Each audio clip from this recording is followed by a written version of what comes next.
This video is going to be my reaction to the Ravens' 27-22 loss to the Pittsburgh Steelers in Week 14 at home, obviously making a very narrow, if impossible, path to the division title and playing in the playoffs for the season. Look, for much of today's game, the Steelers played a better brand of football. I mean, the first half.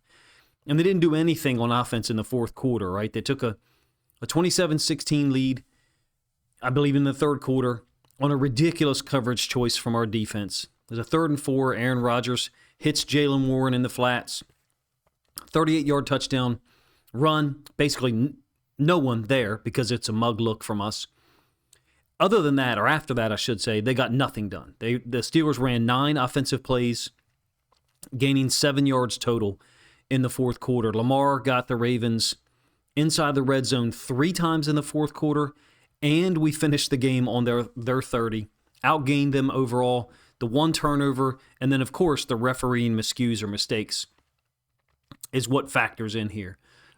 We had an early deficit, and some of the uphill climb is certainly our fault, to be real. But having said all of that, we have to admit that at times we're just not watching an actual sport at this point, talking about the NFL. We're basically kind of like pro wrestling fans, pretending that the game we look forward to watching is legitimate, because it's not.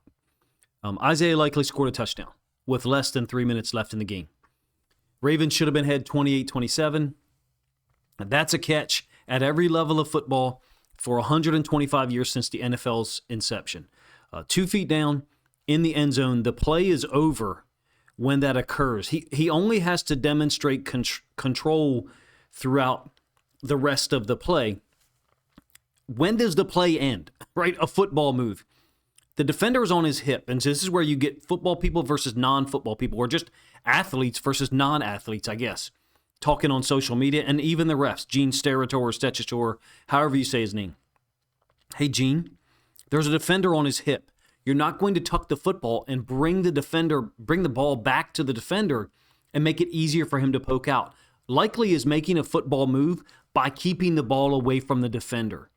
We are certainly not saying that you have to have 3 steps down now in order to secure a touchdown. We've never had that standard at all. This is a horrible call, in my opinion. One that I think once you see it, you can't unsee it. The ridiculousness that is the NFL being able to call in and make a change from New York. Having said all that, Isaiah Likely's got to take some ownership. The attention to detail. I like his talent, his athletic ability. Lamar finds him in some of those somewhat unsettled situations. This was a great play by Lamar. Touchdown to Likely. Under center play action. Wide open. I mean wide open. Likely has to secure that football. I guess he has to get 3. Maybe that's the next drill. Hey, we're going to get 4 feet down now to make damn sure we get the 3rd one. Another point that I thought of, I think someone actually brought up in our Discord, is why isn't it a fumble? Seriously, if that occurred between the end zone, from the -1 to the +1, anywhere else, is that ruled a fumble? If so, then that's a touchdown in the end zone. I think Likely does have some ball security issues. How big of an issue? That's up for debate. Fine. There's some inconsistency there, in my opinion, with the way he protects the football. I think he's actually trying to keep the ball away from the defender by keeping his arms extended. Of course, that's where he's going to keep. For someone to say he didn't make a football move because he didn't tuck it, that's non-athletes. That's non-football people who all they can do is read a fucking rule book. And they don't have any idea what you actually do in the context of a game to preserve a touchdown, a catch, whatever the situation may be. I think we're watching an inferior product with the NFL right now. I'm talking about how the league, the teams, everyone, they've neutered the ability of the refs on the field to officiate the game. Officiating isn't perfect. Neither is this system we have right now. For comparison, look at the 2 plays that, I don't want to say decided the game, but it had a big impact. 2 of the bigger ones, I guess we'll put it that way. And I want to be clear. Like I said in the lead-in, the Ravens were outplayed for 2.5 quarters. But then the offense came alive. The Ravens have a 4th gear offensively. The Steelers don't. They've got 3rd. That's it. But the first half, we were dominated by the Steelers. They're just not a good football team over there from the standpoint of 30 minutes of winning football on their end only generates them a certain lead. In this case, it clearly should have been 13-3. After they make a field goal, there's the penalty on Travis Jones. To me, looks like incidental contact. In fact, I think Okoye is the guy that maybe the flag could have been thrown on. It looks to me like he actually makes somewhat intentional contact with the long snapper. And Travis Jones is engaging the guard, the left guard. Kind of gets bumped over into the long snapper. I think it's incidental contact. I don't think that should be called. But that's not necessarily the play that I'm talking about being a game changer, and that's the one that Okoye tips. It's 7 minutes left. Buchanan appears to take it from Rodgers. Rodgers does not have control of the ball as he goes to the ground. He does not.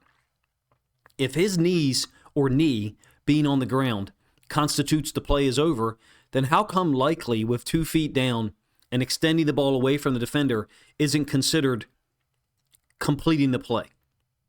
There has to become a point at which the third step, I guess at this point that's the standard, the third step cannot possibly occur consistently in a way that is described by the rule book. There's like 2 or 3 or 4 bullet points about how you can establish control beyond the 2 feet.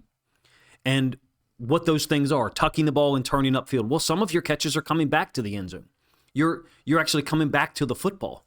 And as to compare it to the, when we finally did get the front angle perspective, looking at Rodgers and Buchanan, and there's a scrum there, right, basically behind our defense.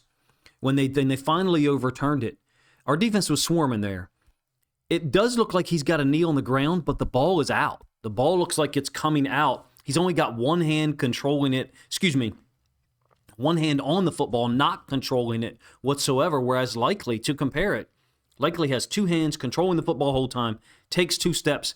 That's a touchdown. I don't care about some NFL ref who thinks he knows football. He doesn't know football. He knows the NFL, and he knows the NFL rule book. The NFL comprises like 2%, not even that, of the football games that are played on a particular weekend. I think it's actually 1.2%, whatever. I looked it up like 3 years ago, so I'm sure that information is outdated. My point is, we shouldn't trust the NFL to make these decisions. We should trust the refs on the field with their instant replay that they have available to them, as opposed to New York calling in an arbitrary fashion and making a determination. I'm going to do it this way. What do you think would have been the call if that happened in Kansas City and Patrick Mahomes hit Travis Kelce to put the Chiefs ahead late in the fourth quarter, whoever the opponent is? There's no way in hell it gets overturned in the fashion that it did today. It should have been a touchdown. In my opinion, the Ravens should have had to defend a 28-27 lead, or perhaps 30-27 if we got the ensuing 2-point conversion. I'm not sure how to describe all of the possibilities because I can't for how a touchdown should be administered.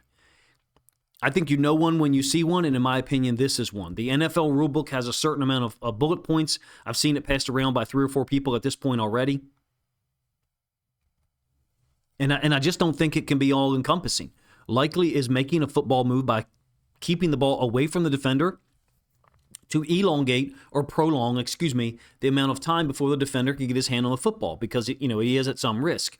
If he brings the ball back towards the defender, the PD, or the knocking the ball out of his hands, is going to occur sooner because he's bringing it closer to the defender. That's common sense, if you ask me, if you're an athlete or anyone who's ever been around the game. I guess you could do it this way. What if the ball is at the 3?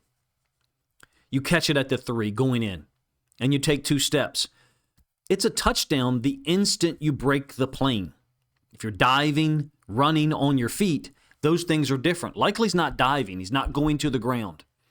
In my opinion, if they force a fumble 4 inches after the ball has crossed the goal line, it's too late. It's a touchdown already. Think about all the quarterback sneak situations, not the tush push, but quarterbacks elevating over the offensive line to get in the end zone. We don't see as much of them now. We generally see the tush push. But quarterbacks jumping over the offensive line, like Tyler Huntley was trying to do in Cincinnati in 2022 in the playoffs. and the ball gets swatted out, but it's already crossed the goal line. They don't say that the quarterback has to maintain possession until he goes to the ground.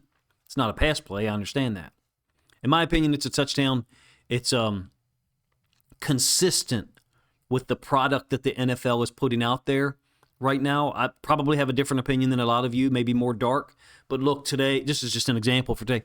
We got New Orleans versus Tampa Bay. The Saints actually won, right, which kind of illustrates my point. Tennessee and Cleveland went down to the wire. Miami and the Jets, 5 of those teams were awful in 2024, even under the really weighted, almost ridiculous schedule of the NFL from year to year, meaning you've got the draft order and then the schedule being so heavily weighted now. Point is, you got 2 bad football teams today, too, in the Ravens and the Steelers.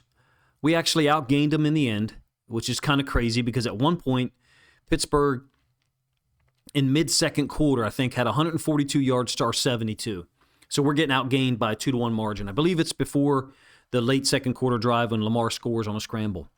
Somehow we finished with 22 first downs, 420 yards of offense, but because of our slow start, the one turnover that Lamar committed, the interception by his cousin, James Pierre, and then the insane officiating, you're now 6-7. I think you've got to take extreme ownership if you're a Ravens fan, a Ravens coach, Ravens player, anyone in that organization, anyone in the building.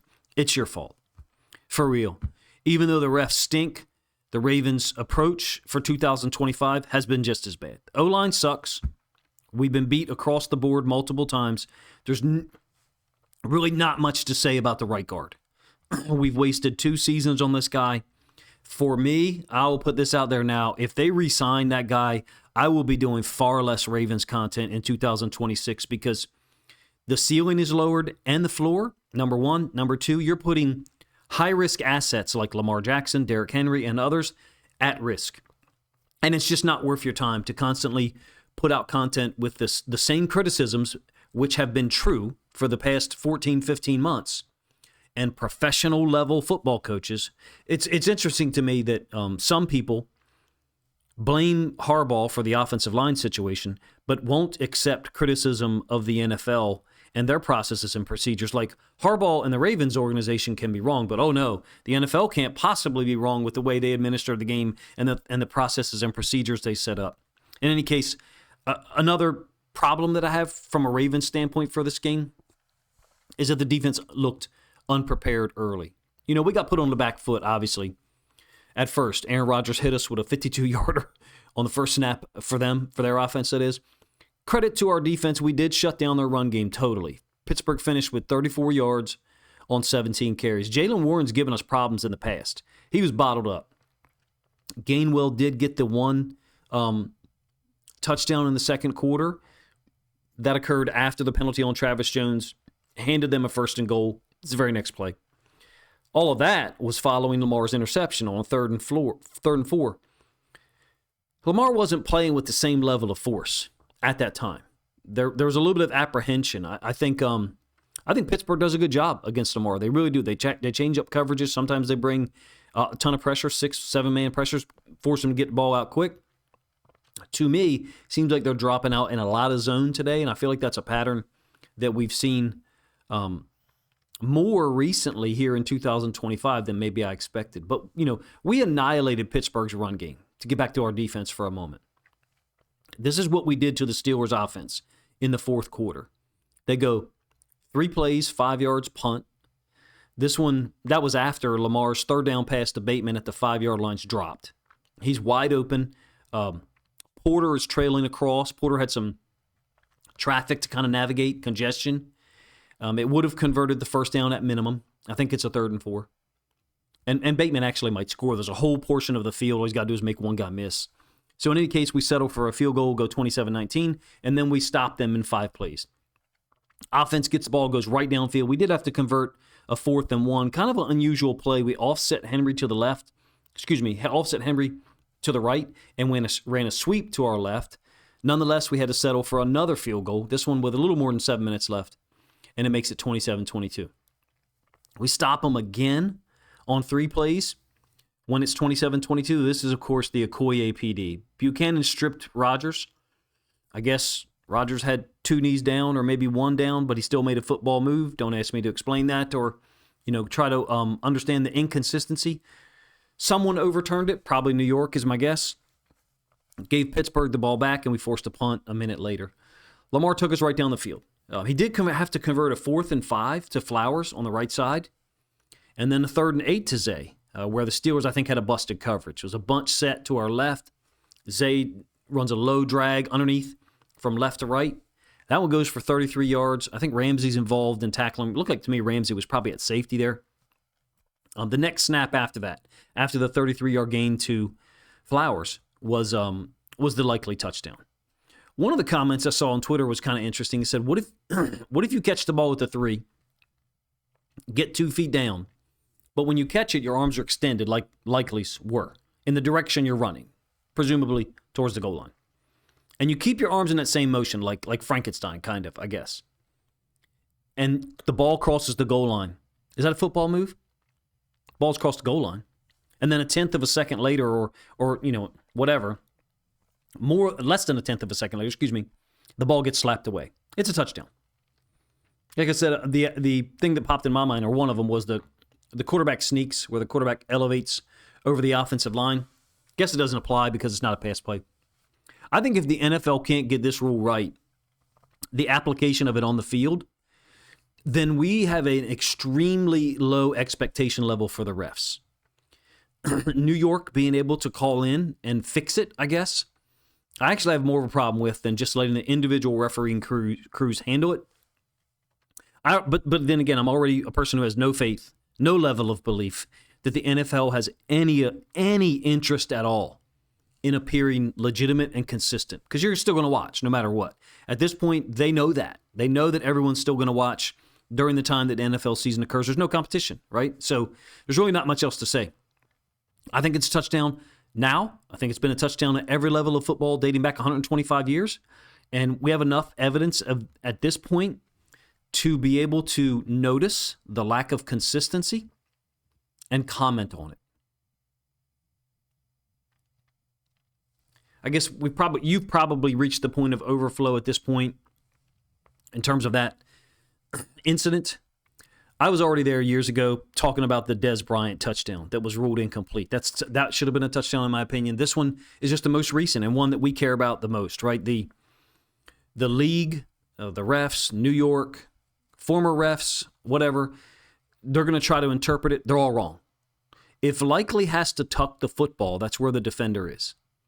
If Likely has to get a 3rd foot down, how come we've never heard that before? That you have to get a 3rd foot down. He's in the process of making a 3rd step while keeping the ball extended away from the defender. I don't know how that's not considered a football move. In any case, I have to move on, I guess. But when something's so egregious, it's like, how can you let it go?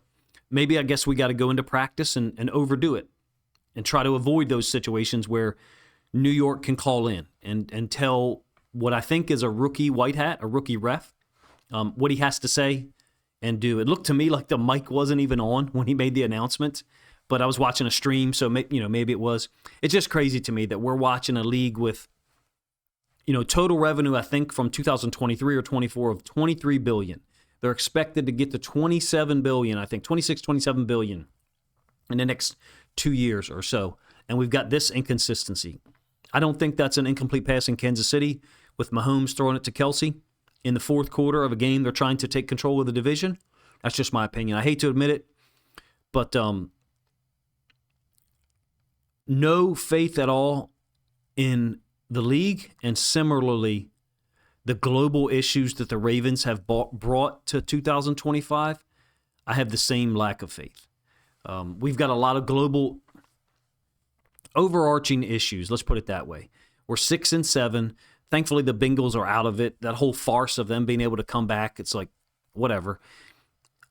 That's actually a little bit more evidence of how weak and poor this league is in 2025. But I think teams are stretched really thin. We haven't played an overseas game this year, so what's our excuse, right? We have played some Thursday night football games. The compressed practice, the reduction in practice time, and then compressed amount of time from a Sunday to Thursday turnaround, as well as traveling overseas, it shouldn't be a surprise that the quality of play is incredibly poor from week to week. And that's actually, for me, more of a criticism of the Ravens because we do have depth of our roster. It's one of the things we pride ourselves on. Our second and third string players later in the year are going to be able to contribute and be more consistent than other teams' second and third string players because of the way we draft. That's the idea, right? We're out at this point, in my opinion. Barring a collapse by the Steelers and some other help, we're out. We're in week 14. And in a watered-down, poor, inconsistent league full of teams that do not have the depth that we proclaim to have, we're already out. We may not be out. The Steelers might collapse. Let's say they lose out, right? That's possible. But we've got games remaining against the Packers in Green Bay and the Patriots. Both of those teams are far superior to the Bengals and the Steelers. Now, Rodgers did play well today, in particular the first half, right? We got next to no pressure on him. In the third quarter, he finds Warren for a 38-yard touchdown in the right flats. Really poor coverage choice from Zach Orr and the guys on the field making the calls, meaning Roquan and Kyle Hamilton.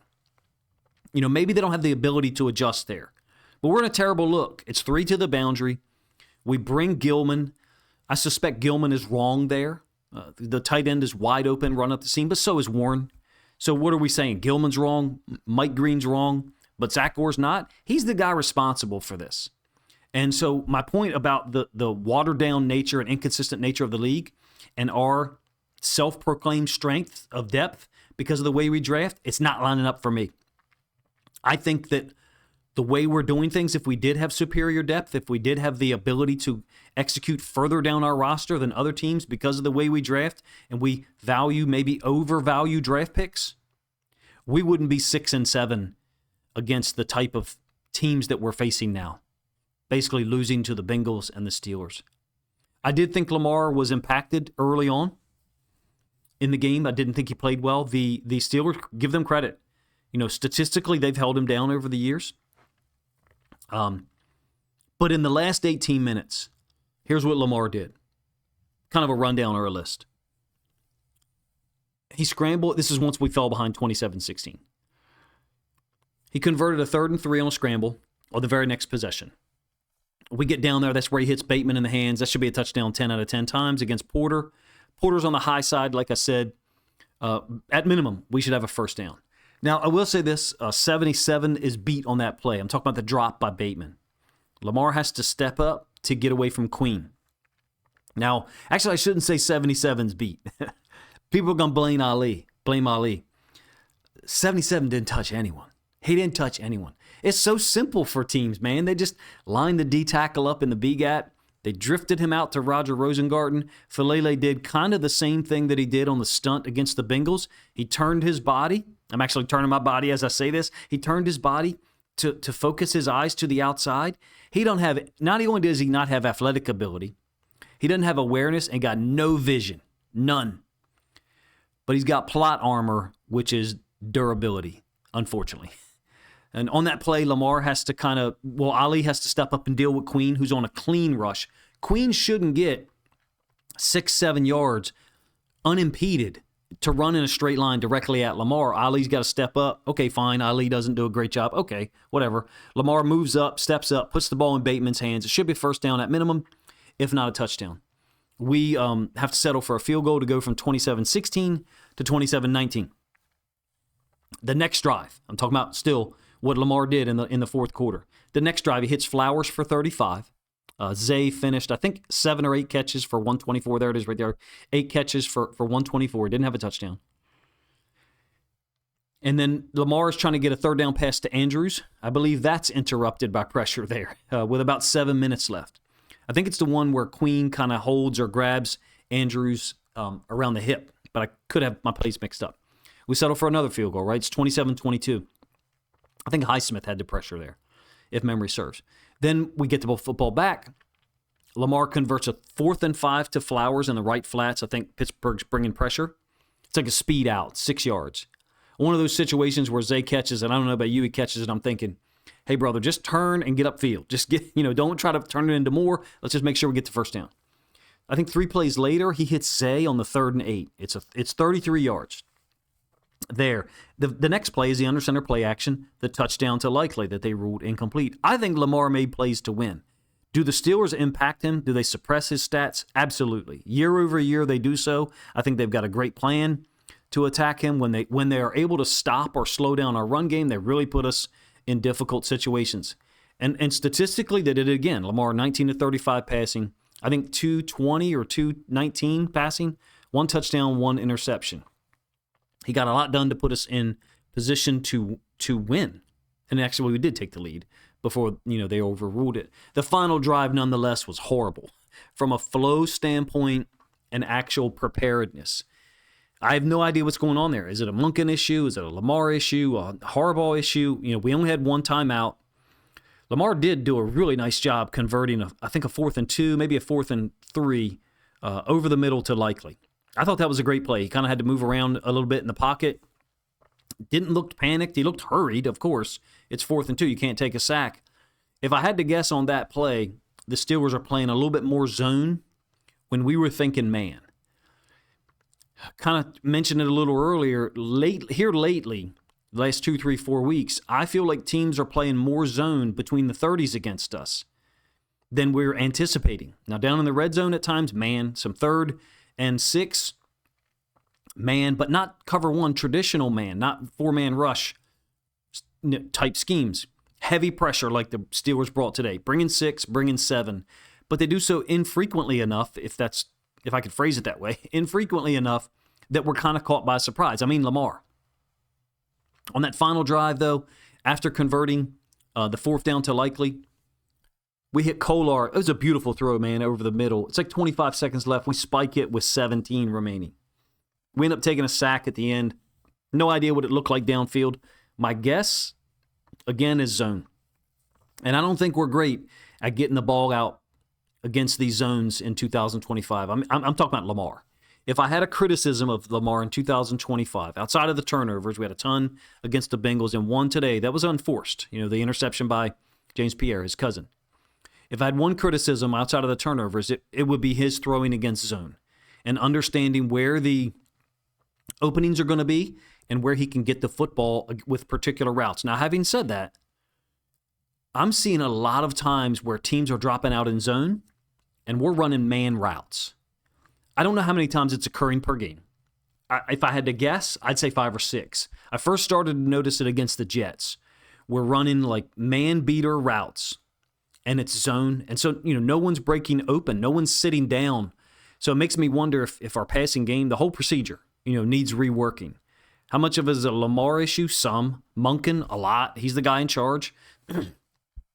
The offensive line, to me, is the bigger issue.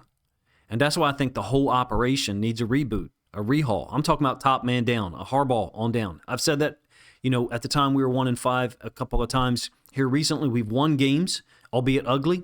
I sympathize with those of you who are still like, no, I think we should run it back. I'm past that, in my opinion.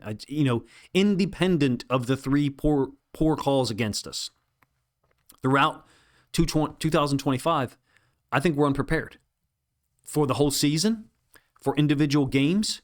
This offensive line has put us in more negative situations, I think, this year than ever before, meaning Monken's first 2 years in Baltimore, 2023 and then last season. More 2nd and 8, more 3rd and 7, more 3rd and 8s, and we struggle there sometimes.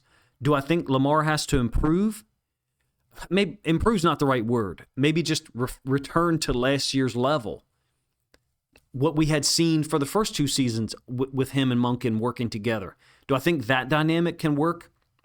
Lamar and Todd Monken? Absolutely, right? We got 2 MVPs out of that, one MVP out of that, should have been 2. I think the larger issue is our offensive line. I've been consistent with that. I'll move off of this portion of the reaction video here in a moment. Our right guard is a sieve. These blitzes that the Steelers brought today, it's because they know how he'll react. We're seeing instant losses from a guy who's been starting for 31 or 32 games in a row. And like I said, the unfortunate thing is he's durable. He's like a bum boxer that they often match up against an athlete who's coming off a loss. If you're a boxing fan or an MMA fan, you kind of know what I'm talking about. Guy just lost, or we'll match him up with Falele, because we know Falele's not going to get knocked out, but this guy's going to kick his ass for 12 rounds. He's going to look great. It's a very cruel dynamic, and I know that I sound cruel right now as well. But this is the NFL. I hope he goes somewhere and gets paid. It just can't be in Baltimore. We've got to witness a guy who can't play get thrown out there consistently, and teams know he's going to be there, so they have a way to take advantage of it. Simultaneously, he just keeps getting up off the canvas or keeps getting up off the field and taking a beating for the next round. At this point, I wish someone would stop the fight. I just think it's over. I think it's over. Stanley had trouble with Highsmith today as well. Highsmith had a sack, I think 3 or maybe 4 quarterback hits, 3 TFLs. Watt was disruptive, but more so against the run. I thought Watt had 2 wins against Rosengarten, but I thought I saw 6 or 8 independent wins for Rosengarten against Watt. So that's an interesting dynamic. Can't wait to look at the film if I get the opportunity to. As far as producing content, you'll see it. The announcers went, effusive praise on Queen for coming back in the game. I thought the guy that entered for Harrison played Holcomb, I think is his name. I thought he played better. Queen had 7 tackles, no TFLs. All they did was talk about him coming back in the game. I saw him grab Andrews' jersey in the end zone. Theoretically, that could be a pass interference. It was after Likely's touchdown was overturned. The Pierre interception was huge. That's a game changer. It is a 3rd and 4, so we may not convert it anyway in the second quarter. Pittsburgh's up 10-3. And I believe they drop out in zone again. Lamar kind of breaks contain. It's a poor pass to Ali. It looks like Lamar's trying to loft it over Pierre. Steelers get the ball. They end up making it 17-3 a few minutes later after the Travis Jones penalty on their 4th down field goal. This is all during the time period in the first half when I kind of remarked in our Ravens Discord, I was surprised at how well Rodgers was throwing the football. I mean, incredibly sharp and accurate. A couple of guys said, hey, we just need a turnover. I said, well, I really would like a turnover, but I just don't see it the way this guy's throwing the football today. Coming off of a broken hand or broken wrist, they got a lot done, despite the run game being 17 carries for 34 total yards. So that's frustrating. DK had the big catches, right? He had 1 against Marlon to open the game, 2 against Nate. I think he goes 7 catches for 148 yards, but it did take 12 targets to do so. Rodgers finishes 23 of 35, somewhere in that range, the 1 touchdown, I think 280 plus.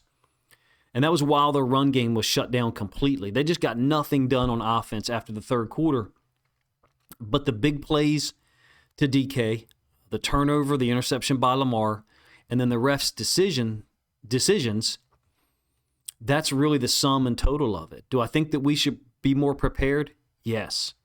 There's a lot to cover here in film study fashion this week. I kind of think we are who we are at this point. The Steelers are, I guess, a little bit better, right? They're 7-6, so they're in the lead.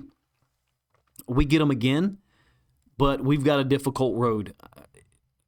Almost impossible, really, given the talent of what we're going to face between the Packers and the Patriots. I do recall, and this is not a gotcha moment, I do recall when we're 1-5, there's a lot of people in comment section saying, oh, we're going 12-5, we're going 11-6. And I want to bring that up, not to throw it in anyone's face, but it's the faith that we have in our team and our players, even at 1-5. But the reality is our faith was misguided. And I think that falls back on Harbaugh. There's no preparation for the entirety of this season.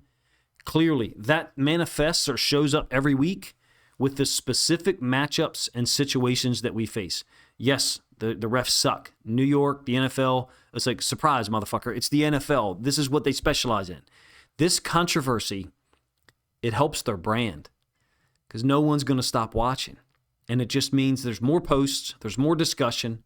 It helps them. I'm not saying it's some grand conspiracy, but I think the NFL wants these types of things. For me, a larger point, I'm not surprised with the NFL, is the way the Ravens' preparation, lack thereof, reveals itself in critical moments. I'm talking about the final drive. You kind of see a lot about a team on those final 2 or 3 minutes. Our level of preparation doesn't show up there, in my opinion. I said it at 1-5, and I'll say it now. 2025 is over. You're not going on the road and beating the Bengals, Packers, and Steelers in consecutive road games. I know we've got a home game against the Patriots sandwiched in there. I just think that what we're seeing from this team is what we're going to get. Could we have beaten this Steelers team today? Yes. They're not a good football program over there. Neither are the Bengals that we'll face next week, and neither are the Steelers that we get at the end. But New England and Green Bay are. I think we're a month away from this really, really difficult season being officially over, but in effect, I think it already is. And that's what makes it so frustrating. We can begin a whole bunch of sentences with if. If we didn't have a slow start from our offense, if the rulings by the refs in New York didn't happen, if we didn't throw that interception to James Pierre, ultimately, I think we put ourselves in these situations. I'm talking about Keaton Mitchell being inactive for 4 or 5 weeks, whatever it was. Also, 77 being our right guard by default. Hey, we're too good to rotate players. Trust us, we got it. Well, here we are. Still dealing with the same issues, week 14 of 2025. Again, it's a waste of time. It's a waste of breath to discuss. We didn't address offensive line depth in the offseason. It's not a priority for this team. Along with that, those two issues, Keaton Mitchell and the right guard situation, O-line depth overall, you can put Voorhees in there as well. The inability to come out in 2025 with a prepared defense. This is a Zach Orr issue, but it's also a John Harbaugh issue. It's the same problems we had in 2024. Those last 2 bullet points are. The new one that's popped up is that Lamar's not consistent, right? He's clearly dealing with a number of injuries, and some of which I think we all know who stepped on his foot in the training camp, and we all probably know who stepped on his foot last week after watching some of the bull rushes that happened today. I get a lot of messages from people, Ravens fans, Lions, Seahawks, etc. Lamar's regressed, and some from Ravens fans as well. Did you see the fourth quarter today? He made all the necessary plays to put us in position to win. He actually did throw the go-ahead touchdown to Isaiah Likely, right? I think he needs a coach who doesn't just say, hey, we know you can win the game when you're playing downhill when in the fourth quarter, even though he didn't today. He didn't officially on the scoreboard. But what we really need from you, Lamar, don't lose it in the second or third quarter. More efficiency, less high-volume quarterback play. Maybe that's a way you can describe it. But even those last 2 points that I made at the same time, the offensive line issues have kind of prevented us from operating in that fashion. Ultimately, for me, that's what bothers me the most about 2025. We're not prepared on a weekly basis, and that falls back on John Harbaugh, a guy who I hope isn't coaching this team next season. I do have some thoughts on the first half that are independent of what I just kind of discussed there. So if you want to stick around, more than likely, this is just going to be somewhat misguided at times because I just read out my first half notes, and it could not have played out this way in the second half.